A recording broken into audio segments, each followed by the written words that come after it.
الله والله والله والله الله والله والله والله.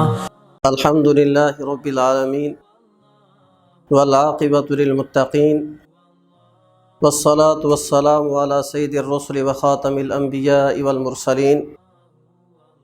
أما بعد، فأعوذ بالله من الشيطان الرجيم. بسم الله الرحمن الرحيم. شهر رمضان الذي أنزل فيه القرآن. قال النبي صلى الله عليه وسلم: رمضان شهر الله، أو كما قال عليه الصلاة والسلام. صدق الله العظيم وصدق رسوله النبي الكريم. اللهم صل على محمد وعلى آل محمد وبارك وسلم. معزز سامعین، رمضان المبارک کا مہینہ بالکل قریب ہے. ایک یا دو دن بعد رمضان المبارک کے مہینے کی آمد ہے. تو رمضان المبارک کے مہینے سے پہلے ہمیں اس کا اچھے طریقے سے استقبال کرنا چاہیے، خوش دلی سے استقبال کرنا چاہیے. جیسے ہمارے ہاں کوئی مہمان آتا ہے تو مہمان کی نوعیت کے مطابق اس کا استقبال کیا جاتا ہے تاکہ مہمان خوش ہو جائے. رمضان المبارک کا مہینہ، اس کو اللہ کی ذات کے ساتھ نسبت ہے. جیسا کہ حدیث قدسی میں نے تلاوت کی، نبی علیہ الصلوۃ والسلام کا فرمان ہے: رمضان شہر اللہ، کہ رمضان اللہ کا مہینہ ہے. تو جب یہ رمضان اللہ کا مہینہ ہے تو ہمارے پاس یہ مہمان بن کے آ رہا ہے، تو ہمیں خوش دلی سے اس کا اچھے طریقے سے استقبال کرنا چاہیے، اور رمضان کے آنے سے پہلے ہمیں اس کی تیاری بھی کرنی چاہیے. رمضان اسلامی سال کے اعتبار سے یہ 9واں مہینہ ہے. جس طرح اسلام کے دوسرے احکام و مسائل اسلامی مہینوں سے متعلق وابستہ ہیں، اسی طرح روزے، لیلۃ القدر اور اعتکاف وغیرہ کے مسائل و احکام رمضان المبارک کے مہینے سے متعلق وابستہ ہیں. رمضان کا معنی جلنے اور جلانے کے آتے ہیں، کیونکہ یہ مہینہ مسلمانوں کے گناہوں کے جلانے اور معاف کرانے کا ذریعہ ہے. اس وجہ سے اس کو رمضان کہا جاتا ہے. اور یہ برکت اور عظمت والا مہینہ ہے، اس وجہ سے اس کو رمضان المبارک اور رمضان المعظم کہا جاتا ہے. حدیث پاک میں آتا ہے، حضرت سلمان فارسی رضی اللہ تعالی عنہ سے روایت ہے، وہ فرماتے ہیں کہ نبی علیہ الصلوۃ والسلام نے شعبان کی آخری تاریخ کو نبی علیہ الصلوۃ والسلام نے واعظ فرمایا، اور یہ روایت صحیح ابن خزیمہ کے اندر موجود ہے. اس کے اندر نبی علیہ الصلوۃ والسلام نے جو واعظ فرمایا، میں اختصار کے ساتھ اس کا مفہوم عرض کر دیتا ہوں. نبی علیہ الصلوۃ والسلام نے فرمایا: یا ایھا الناس قد اظلکم شہر عظیم مبارک.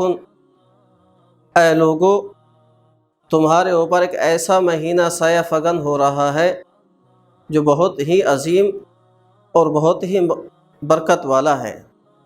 تو نبی علیہ الصلوۃ والسلام خطاب فرما کر اس مہینے کی عظمت اور برکت کے بارے میں بتلا رہے ہیں. یہ مہینہ کتنا عظمت والا ہے اور کتنا برکت والا ہے. اور ساتھ نبی علیہ السلام نے یہ بھی فرمایا: لیلۃ خیر من الف شہر. اس مہینے کے اندر ایک رات ایسی ہے جو 1000 مہینے سے بہتر ہے. تو یہاں 1000 مہینہ بھی فرمایا اور بہتر بھی فرمایا. علماء نے لکھا ہے کہ 1000 مہینے کے جو وقت بنتا ہے وہ 83 سال 4 ماہ بنتے ہیں، اور بہتر وہ اللہ کی ذات ہی جانتی ہے وہ بہتر کتنا ہے۔ تو اگر کوئی شخص رمضان المبارک کی آخری طاق راتوں کے اندر اس لیلۃ القدر کو پانے کے لیے اگر رات کو جاگ کر عبادت کرتا ہے تو گویا اس ایک رات کے اندر اس نے 83 سال 4 مہینے اور اس سے بہتر اس نے عبادت کی ہے۔ اور فرمایا نبی علیہ الصلوۃ والسلام نے کہ جعل اللہ صیامہ فریضۃ وقیام لیلہ تطوعا، کہ اس مہینے کے روزے اللہ کی ذات نے فرض قرار دیے ہیں۔ دن کو روزہ رکھنا رمضان مبارک کے مہینے کا فرض ہے، اور رات کا جو قیام ہے اس سے مراد تراویح کی نماز ہے، اور تراویح کی نماز پڑھنا یہ سنت مؤکدہ ہے۔ یہاں ایک مسئلہ اس کی وضاحت سن لیجئے، وہ یہ کہ بعض دفعہ انسان روزہ نہیں رکھ سکتا کسی وجہ سے، بیماری کی وجہ سے، شرعی عذر کی وجہ سے، تو وہ یہ سمجھتا ہے کہ تراویح وہی پڑھے جو روزہ رکھے۔ ایسا نہیں ہے، روزہ رکھنا الگ عبادت ہے، تراویح پڑھنا الگ عبادت ہے۔ تو جو شخص اگر روزہ نہیں رکھ سکتا تراویح پڑھ سکتا ہے تو اس کو تراویح پڑھنی چاہیے۔ یا بعض دفعہ یوں ہوتا ہے کہ تراویح تو نہیں پڑھ سکتا تو وہ سمجھتا ہے تراویح بھی نہیں پڑھی تو روزہ بھی نہیں رکھنا چاہیے۔ ایسا نہیں ہے کہ شرعی عذر کی وجہ سے اگر تراویح نہیں پڑھ سکا تو روزہ رکھ سکتا ہے، تو روزہ اس کو رکھنا چاہیے۔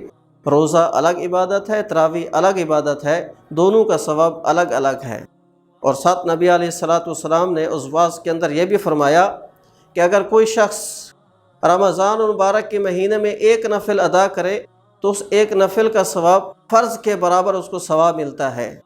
اگر کوئی شخص اس رمضان المبارک کے مہینے میں ایک فرض ادا کرے تو اللہ اس کو غیر رمضان کے 70 فرائض کے برابر اس کو ثواب عطا فرماتے ہیں۔ یہ اس رمضان المبارک کے مہینے کی فضیلت ہے۔ اور ساتھ نبی علیہ الصلوۃ والسلام نے یہ بھی فرمایا وَهُوَ شَهْرُ الصَّبْرِ، یہ صبر کا مہینہ ہے۔ صبر کا مہینہ کیسے ہے؟ وہ یوں کہ آدمی صبح سے لے کر شام تک نہ کھاتا ہے نہ پیتا ہے، بھوک کی پیاس کو برداشت کرتا ہے، بھوک کو برداشت کرتا ہے، گویا کہ یہ تکلیف اٹھا رہا ہے تو یہ اس تکلیف کو صبر کے ساتھ برداشت کرتا رہتا ہے۔ تو یہ صبر کے مہینے کے ساتھ ساتھ نبی علیہ الصلوۃ والسلام نے اس کی پھر خوشخبری بھی سنائی ہے کہ جب اس پر صبر کرتا ہے، بھوک پر، پیاس پر، تو اس کا بدلہ کیا اللہ فرماتے ہیں؟ الجنہ، اس کے بدلے میں اللہ جنت عطا فرماتے ہیں۔ اور آپ علیہ الصلوۃ والسلام نے یہ بھی فرمایا کہ یہ جو مہینہ ہے یہ غم گساری کا مہینہ ہے۔ مطلب یہ ہے کہ اگر کوئی آدمی صاحب ثروت ہے اپنے لیے کہ 8-10 چیزیں افطاری کے وقت لے آتا ہے یا سحری کے وقت کے لیے لے کے آتا ہے، تو پھر اپنے آس پاس جو ہمسائے ہیں، جو پڑوسی ہیں، رشتہ دار ہیں، 1-2 چیزیں ان کے لیے بھی لے کر آئے تاکہ وہ بھی صحیح طریقے سے افطاری یا سحری کر سکیں، کیونکہ صحابہ کرام کے اندر یہ چیز پائی جاتی تھی۔ میں ایک چھوٹا سا واقعہ عرض کر دیتا ہوں۔ جنگ یرموک کا واقعہ ہے کہ ایک ساتھی نے اپنے کزن کے بارے میں معلوم ہوا کہ وہ بھی جنگ میں شریک تھے، تو انہوں نے سوچا ان سے ملاقات کرنے کے لیے میں جاتا ہوں، اور ساتھ یہ بھی کہا کہ ہو سکتا ہے وہ زخمی حالت میں ہو اور اس حالت میں پانی کی ضرورت ہوتی، پانی بھی ساتھ لے کر گئے۔ جب پہنچے تو دیکھا وہ زخموں کی حالت میں تھے، تو انہوں نے پیاس پانی کہا، تو پانی جب قریب کیا تو ان کے ساتھ ایک اور ساتھی تھے جو پیاس العطش کہہ رہے تھے، تو ان کے جو رشتہ دار تھے انہوں نے کہا بھی میرے دوسرے ساتھی کو پلائیں۔ جب ان کے پاس پہنچے تو ساتھ والے ایک اور ساتھی تھے، وہ پیاس کر رہے تھے، تو تیسرے ساتھی کی طرف اشارہ کیا، ان کو جا کر پلائیں، میری خیر ہے۔ تو صحابی فرماتے جب میں تیسرے ساتھی کے پاس پہنچا وہ اللہ کو پیارے ہو چکے تھے، پھر میں دوسرے ساتھی کے پاس پہنچا وہ بھی اللہ کو پیارے ہو چکے تھے، پھر میں اپنے اس رشتہ دار کے پاس آیا، چلو اس کو پانی پلا لیتا ہوں، جب ان کے پاس آئے تو وہ بھی اللہ کو پیارے ہو چکے تھے۔ اسی کے بارے میں اللہ نے قرآن پاک میں فرمایا وَيُؤْثِرُونَ عَلَىٰ أَنفُسِهِمْ وَلَوْ كَانَ بِهِمْ خَصَاصَةٌ، اگرچہ خود ان کو ضرورت تھی لیکن اپنی ضرورت کے اوپر دوسروں کو ترجیح دی ہے، یہی ہے وَلَوْ كَانَ بِهِمْ خَصَاصَةٌ، کہ خود ضرورت مند ہونے کے باوجود بھی اپنے اوپر دوسروں کو ترجیح دی جا رہی ہے۔ تو یہ رمضان المبارک کا جو مہینہ ہے غم گساری کا مہینہ ہے، ہم اپنے اوپر جو دوسرے ہیں، ہمارے رشتہ دار یا ہمسائے پڑوسی، ان کو بھی ترجیح دینی چاہیے، اپنے پھر افطاری اور سحری میں ان کو شریک کرنا چاہیے۔ اور اس کے ساتھ ساتھ نبی علیہ الصلاۃ والسلام نے یہ بھی فرمایا ہے کہ 4 چیزیں اس رمضان المبارک کے مہینے میں کثرت سے کرنی چاہیے۔ پہلی چیز آپ علیہ السلام نے فرمایا کلمہ طیبہ کثرت سے پڑھنا چاہیے، اٹھتے بیٹھتے چلتے پھرتے اس کلمہ کو کثرت سے پڑھنا چاہیے۔ فضائل بہت زیادہ ہیں، میں ایک ہی فضیلت عرض کر دیتا ہوں۔ حضرت موسیٰ علیہ السلام نے اللہ تعالیٰ سے عرض کی، اے اللہ کہ مجھے ایک خاص ورد بتلائیے جس سے میں آپ کو یاد کیا کروں۔ اللہ نے فرمایا موسیٰ لا الہ الا اللہ پڑھا کرو۔ موسیٰ علیہ السلام نے عرض کیا، اے اللہ یہ تو ہر ایک پڑھتا ہے، مجھے کوئی خاص وظیفہ بتلائیے۔ اللہ نے فرمایا موسیٰ اس لا الہ الا اللہ کو ترازو کے ایک پلڑے میں رکھ دیا جائے اور دوسرے پلڑے میں دنیا و ما فیہا کو رکھ دیا جائے تو لا الہ الا اللہ والا جو پلڑا ہے یہ جھک جائے گا۔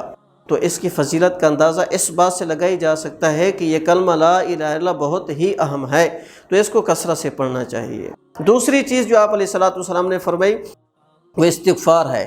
استغفار کثرت سے پڑھنا چاہیے، یہ بھی اٹھتے بیٹھتے چلتے پھرتے کثرت سے استغفار، استغفر اللہ ربی من کل ذنب واتوب الیہ، اس کو پڑھتے رہنا چاہیے۔ تیسری چیز جو آپ علیہ السلام نے بیان فرمائی وہ کثرت سے کیا کہ جنت کی طلب، اللہ سے ہمیشہ جنت مانگنی چاہیے۔ اور جنت بھی کیسی؟